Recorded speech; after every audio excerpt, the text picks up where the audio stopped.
കൽക്കിടയിൽ സ്ഥിതി ചെയ്യുന്ന ശാന്തമായ ഒരു ഗ്രാമത്തിൽ പ്രകാശ് എന്നു പേരുള്ള ഒരു സെൻഗുരു ജീവിച്ചിരുന്നു. ജീവിതത്തെയും മനസാന്നിധ്യത്തെയും കുറിച്ചുള്ള അഗാധമായ പഠിപ്പിക്കലുകൾക്ക് പേരുകേട്ട അദ്ദേഹം അലസതയെ മറികടക്കുന്നതിനും ഉൽപാദനക്ഷമത സ്വീകരിക്കുന്നതിനുമുള്ള പരിഹാരം തേടുന്നവർക്ക് ജ്ഞാനത്തിൻ്റെ ഉറവിടമായി മാറി. ഒരു ദിവസം യദു എന്നു പേരുള്ള ഒരു ശിഷ്യൻ അലസതയുടെ ചങ്ങലകളിൽ നിന്ന് എങ്ങനെ മോചനം നേടാമെന്ന് മാർഗനിർദ്ദേശം തേടി അദ്ദേഹത്തെ സമീപിച്ചു. മാസ്റ്റർ പ്രകാശ് യദു ചോദിച്ചു, ഒരാൾക്ക് എങ്ങനെ അലസതയെ മറികടന്ന് ഉൽപാദനക്ഷമതയുടെ മാനസികാവസ്ഥ വളർത്താം? ശാന്തമായ തടാകത്തിൻ്റെ വ്യക്തത അടക്കി നിർത്തിയ കണ്ണുകളോടെ മാസ്റ്റർ പ്രകാശ് ചിന്താപൂർവം തലയാട്ടി. നമ്മളുടെ യഥാർത്ഥ സാധ്യതകളെ മറയ്ക്കുന്ന ഒരു മൂടുപടമാണ് അലസത. ജഡത്വത്തെ അതിജീവിക്കാനും ശ്രദ്ധാപൂർവമായ ഉൽപാദനക്ഷമതയുടെ പാതയിലേക്ക് കടക്കാനും നിങ്ങളെ സഹായിക്കുന്ന രഹസ്യങ്ങൾ ഞാൻ നിങ്ങളുമായി പങ്കിടട്ടെ. 1. മനസ്സോടെയുള്ള അവബോധം സ്വീകരിക്കുക. യദു വിവേകത്തോടെയുള്ള അവബോധം നട്ടുവളർത്തിക്കൊണ്ട് നിങ്ങളുടെ യാത്ര ആരംഭിക്കുക. ന്യായവിധി കൂടാതെ നിങ്ങളുടെ അലസതയുടെ വേരുകൾ മനസ്സിലാക്കുക. അവബോധമാണ് പരിവർത്തനത്തിലേക്കുള്ള ആദ്യപടി. 2. ചുമതലകളെ ചെറിയ ഘട്ടങ്ങളായി വിഭജിക്കുക.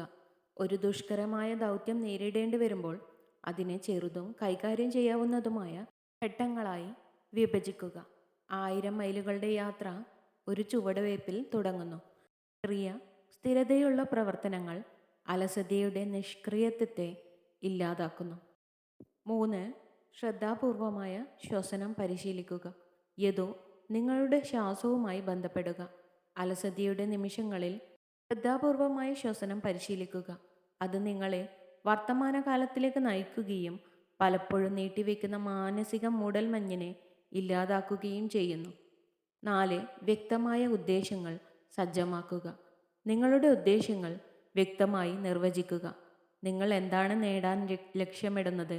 നിങ്ങളുടെ ലക്ഷ്യങ്ങൾ വ്യത്യസ്തമാകുമ്പോൾ ഉൽപാദനക്ഷമതയിലേക്കുള്ള പാത കൂടുതൽ വ്യക്തമാകും.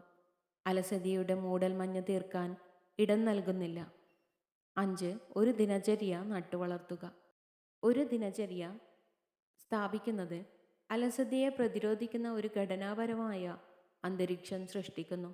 ഒരു നദിയുടെ സുസ്ഥിരമായ ഒഴുക്ക് പോലെ നന്നായി ചിട്ടപ്പെടുത്തിയ ദിനചര്യ നിങ്ങളുടെ ജോലികളിലൂടെ നിങ്ങളെ അനായാസമായി നയിക്കുന്നു. 6. പൂർത്തീകരണത്തിൻ്റെ സന്തോഷം സ്വീകരിക്കുക. എത്ര ചെറുതാണെങ്കിലും ജോലികൾ പൂർത്തിയാക്കുന്നതിൽ സന്തോഷം കണ്ടെത്തുക. ഓരോ നേട്ടവും ആഘോഷിക്കുക. കാരണം പോസിറ്റീവ് ബലപ്പെടുത്തൽ അലസതയെ പ്രതിരോധിക്കുന്ന പ്രചോദനത്തിൻ്റെ ഒരു ചക്രം സൃഷ്ടിക്കുന്നു. 7. ശല്യപ്പെടുത്തലുകൾ പരിമിതപ്പെടുത്തുക. നിങ്ങളുടെ ചുറ്റുപാടിലെ അശ്രദ്ധകളെ തിരിച്ചറിയുകയും കുറയ്ക്കുകയും ചെയ്യുക. ശ്രദ്ധ അലസതയെ ഇന്ധനമാക്കുന്നു. ഒരു കേന്ദ്രീകൃത ഇടം സൃഷ്ടിക്കുന്നതിലൂടെ ഉൽപാദനക്ഷമതയ്ക്ക് അനുയോജ്യമായ ഒരു അന്തരീക്ഷം നിങ്ങൾ വളർത്തിയെടുക്കുന്നു. 8. പ്രകൃതിയുമായി ബന്ധപ്പെടുക. പ്രകൃതി നമ്മുടെ ഊർജത്തിൽ ആഴത്തിലുള്ള സ്വാധീനം ചെലുത്തുന്നു. വെളിയിൽ സമയം ചെലവഴിക്കുക. പ്രകൃതി ലോകവുമായി ബന്ധപ്പെടുക. അലസതയെ അതിജീവിക്കാനുള്ള നവോന്മേഷം നിങ്ങൾക്ക് നൽകട്ടെ. 9. സ്വയം അനുകമ്പ പരിശീലിക്കുക. യദു നിങ്ങളോട് തന്നെ സൗമ്യത പുലർത്തുക. അലസത പലപ്പോഴും സ്വയം വിധിയിൽ നിന്നാണ് ഉണ്ടാകുന്നത്. എല്ലാവരും ജഡത്വത്തിൻ്റെ നിമിഷങ്ങളെ അഭിമുഖീകരിക്കുന്നുണ്ടെന്ന് അംഗീകരിച്ചുകൊണ്ട് സ്വയം അനുകമ്പ പരിശീലിക്കുക. അവയിലൂടെ സഞ്ചരിക്കുമ്പോൾ ദയയോടെ പെരുമാറുക. 10. വിജയം ദൃശ്യവൽക്കരിക്കുക. നിങ്ങളുടെ മനസ്സിൻ്റെ കണ്ണിൽ വിജയം സങ്കല്പിക്കുക. അലസതയുടെ വേലിക്കെട്ടുകൾക്കപ്പുറത്തേക്ക് നിങ്ങളെ മുന്നോട്ട് നയിക്കുന്ന ഒരു ശക്തമായ ഉപകരണമാണ് ദൃശ്യവൽക്കരണം. നിങ്ങൾ എളുപ്പത്തിൽ ജോലികൾ പൂർത്തിയാക്കുന്നത് കാണുക. ആ കാഴ്ച നിങ്ങളുടെ പ്രവർത്തനങ്ങളെ നയിക്കട്ടെ. മാസ്റ്റർ പ്രകാശ് ഈ തത്വങ്ങൾ പങ്കുവച്ചതിനാൽ യദു ജ്ഞാനത്തെ ഒരു സ്പോഞ്ച് പോലെ ആഗിരണം ചെയ്തു. സെൻ മാസ്റ്റർ തുടർന്നു, അലസത ഒരു അന്തർലീനമായ സ്വഭാവമല്ല, മറിച്ച് ഒരു താൽക്കാലിക മാനസികാവസ്ഥയാണ്. ശ്രദ്ധാപൂർവമായ അവബോധവും ബോധപൂർവമായ പ്രവർത്തനങ്ങളും ഉപയോഗിച്ച് അതിനെ രൂപാന്തരപ്പെടുത്തുക. നിങ്ങൾ നിങ്ങളുടെ ഉള്ളിൽ ഉൽപാദനക്ഷമതയുടെ കിണർ കണ്ടെത്തും. യദു ഇപ്പോൾ പ്രബുദ്ധനായി നന്ദി പ്രകടിപ്പിക്കുകയും ഈ പഠിപ്പിക്കലുകൾ തൻ്റെ ജീവിതത്തിൽ ഉൾപ്പെടുത്താൻ തയ്യാറായി മാസ്റ്റർ പ്രകാശിൻ്റെ സാന്നിധ്യത്തിൽ നിന്ന് പുറത്തു പോവുകയും ചെയ്തു. ഗ്രാമത്തിൽ തിരിച്ചെത്തിയ ജേതു മാസ്റ്റർ പ്രകാശിൻ്റെ ജ്ഞാനം ഉപയോഗിക്കാൻ തുടങ്ങി. അദ്ദേഹം ശ്രദ്ധാപൂർവമായ അവബോധം സ്വീകരിച്ചു. ചുമതലകളെ ചെറിയ ഘട്ടങ്ങളാക്കി ജഡത്വത്തിൻ്റെ നിമിഷങ്ങളിൽ ശ്രദ്ധാപൂർവമുള്ള ശ്വസനം പരിശീലിച്ചു.